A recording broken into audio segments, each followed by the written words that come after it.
Welcome to the latest episode of the Informing Choices mini-pod.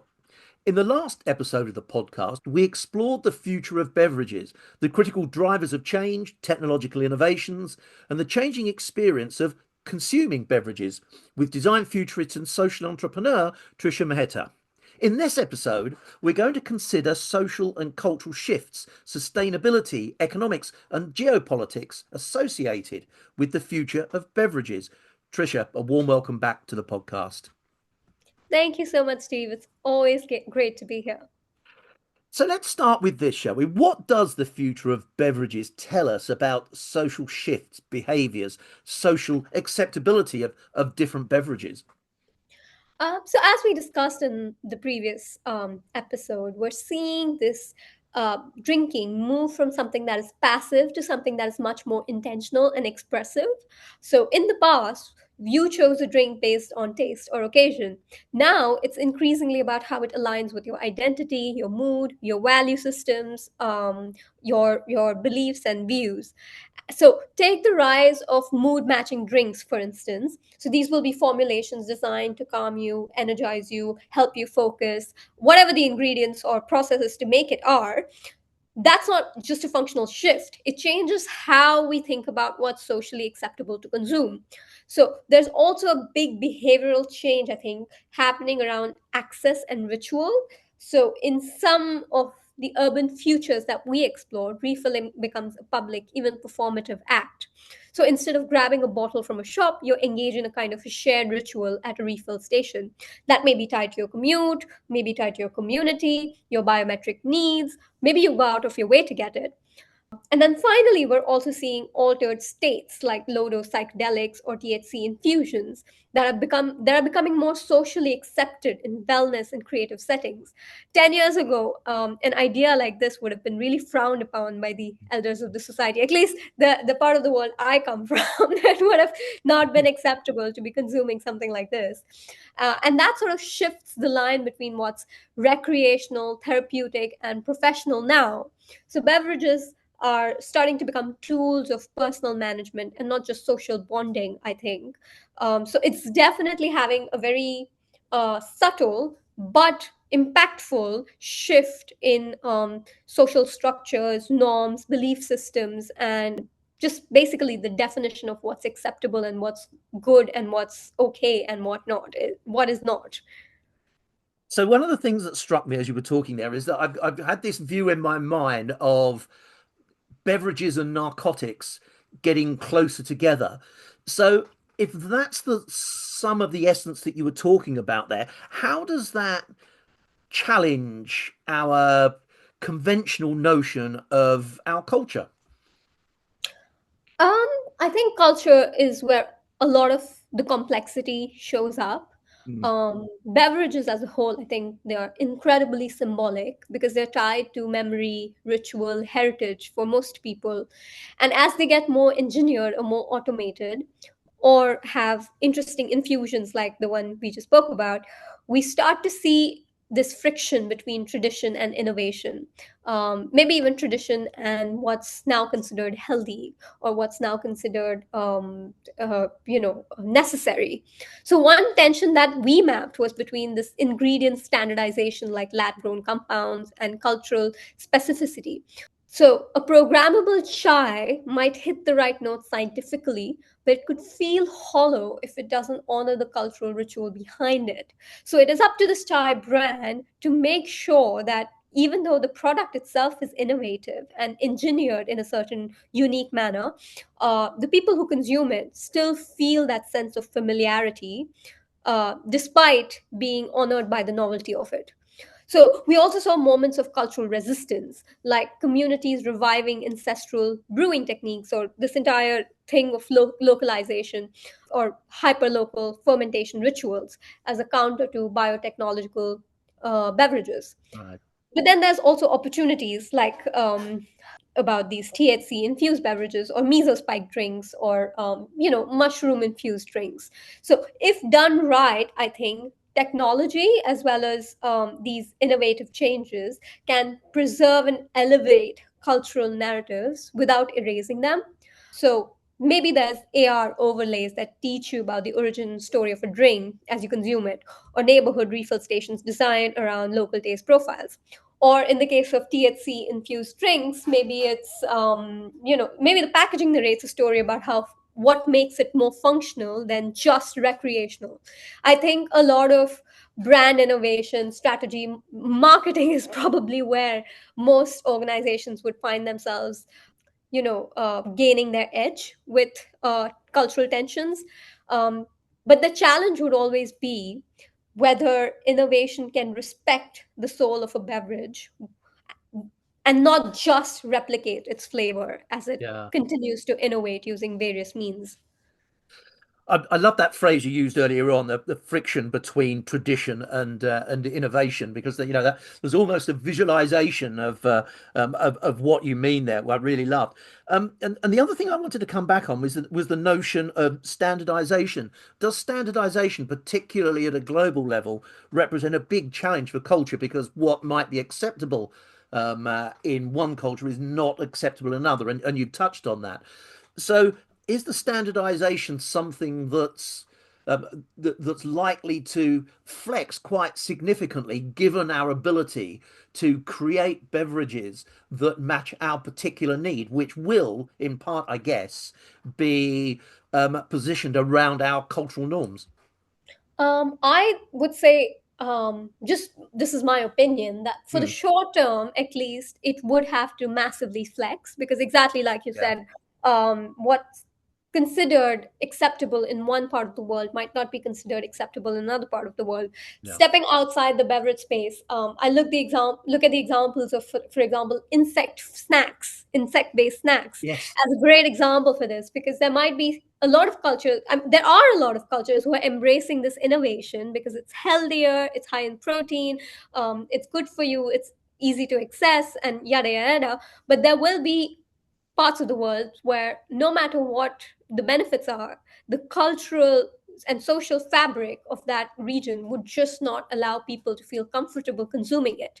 So I think, the same mentality and same sort of notion applies to beverages as well.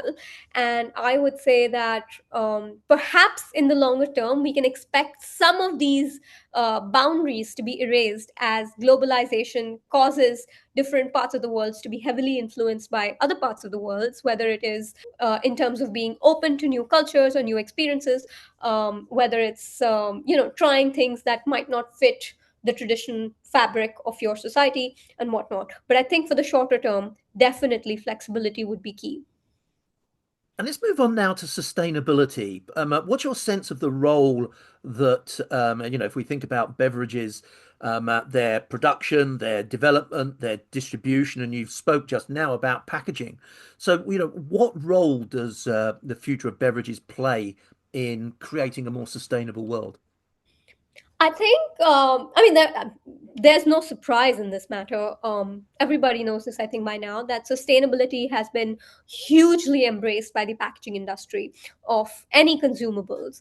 But I think what's interesting now is that sustainability is moving from just being about packaging to the entire systems thinking of the product life cycle. So, one of the biggest shifts I think we explored is the rise of these zero packaging refill models, of course. So cities like Singapore are already piloting refill infrastructure where drinks are accessed in public utilities, and that changes everything from how drinks are distributed to how we engage with them socially.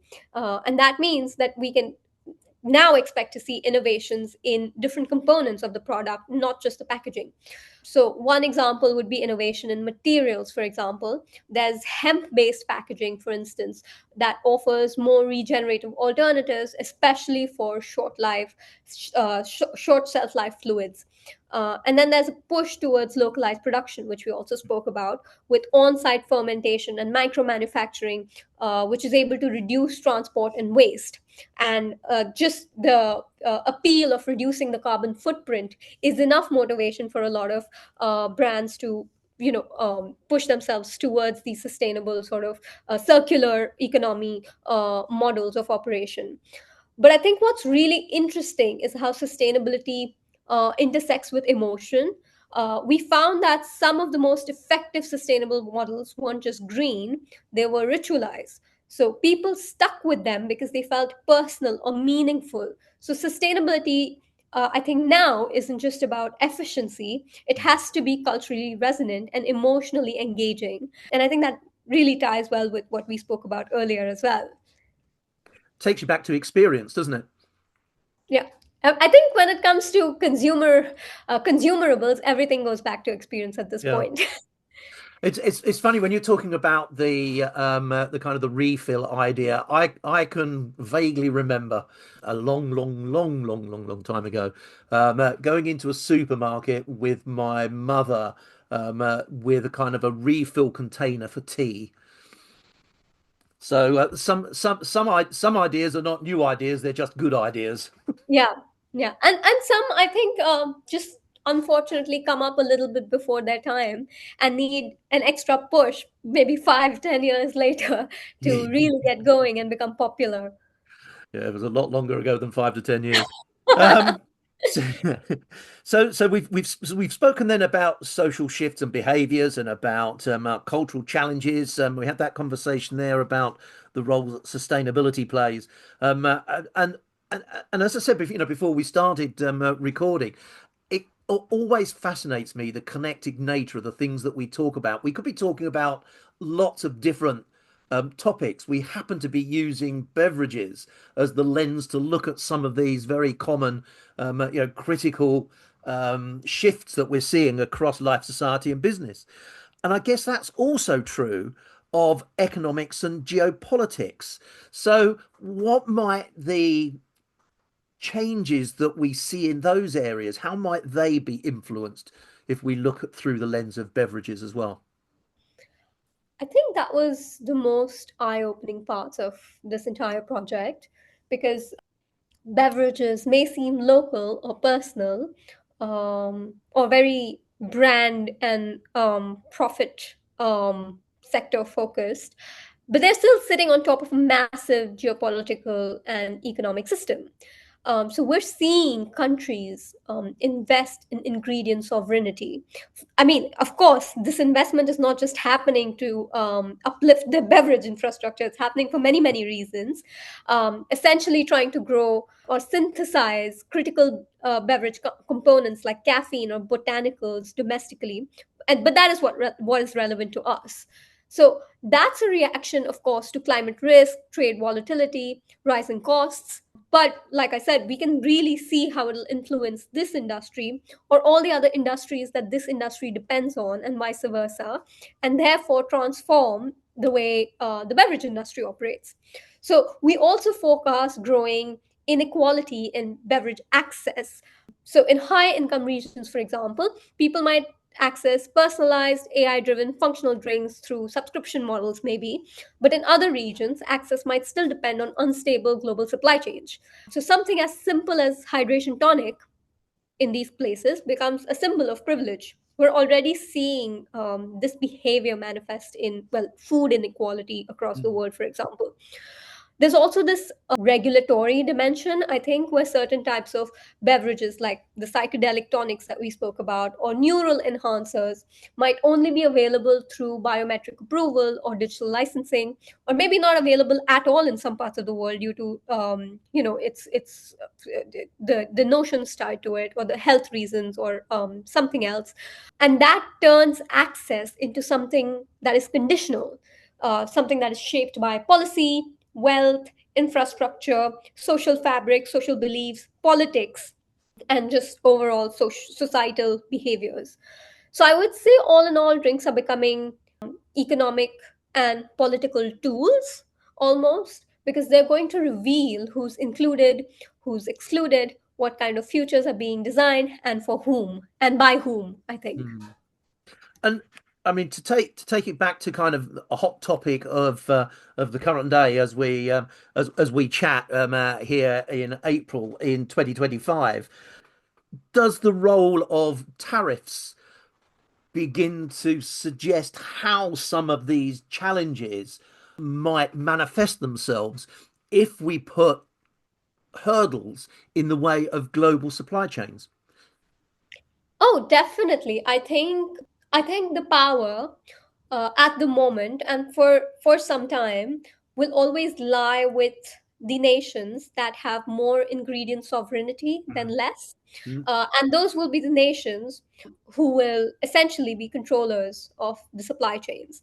So if they decide to impose tariffs, then the inequality in beverage access that we spoke about will keep growing and widening. And therefore, simpler beverages, cheaper beverages, would probably become more and more elevated as symbols of privilege. So I think again, this too is a vicious cycle where countries that are able to maybe expedite on, for example, lab grown components would probably be able to achieve ingredient sovereignty much sooner than later, and therefore would probably have an edge in international trade, and therefore probably be capitalists or monopolies of global beverage markets. Fascinating. Trisha, that's been a wonderful conversation. We've across these two podcasts, and we've looked back at what are some of the key drivers are of change associated with beverages, be they culture shifts, technology. We've now looked at how looking through some slightly different lenses begins to explore what role beverages play in some of these much bigger things around economics, geopolitics, and so on. We're going to have another chat at some determined point in the future about the next stage of your research, which I'm really looking forward to, where we'll really get into what using foresight can perhaps tell us about the longer term future of what we might be consuming. So, Tricia, thank you so much for your time. Remind us, how can people get a hold of a copy of the report? Well, my report is available on my website as well as on my LinkedIn, and you have the links, which I'm sure you'll publish. And Will? everyone is very welcome to reach out to me if they have any concerns, any feedback, or if they just want to have a conversation about it. Trisha, once again, thank you so much for your time. And thank you everyone for listening. Don't forget to like and subscribe so you never miss a new episode of the Informing Choices mini pod. And do let your friends and colleagues know all about the podcast.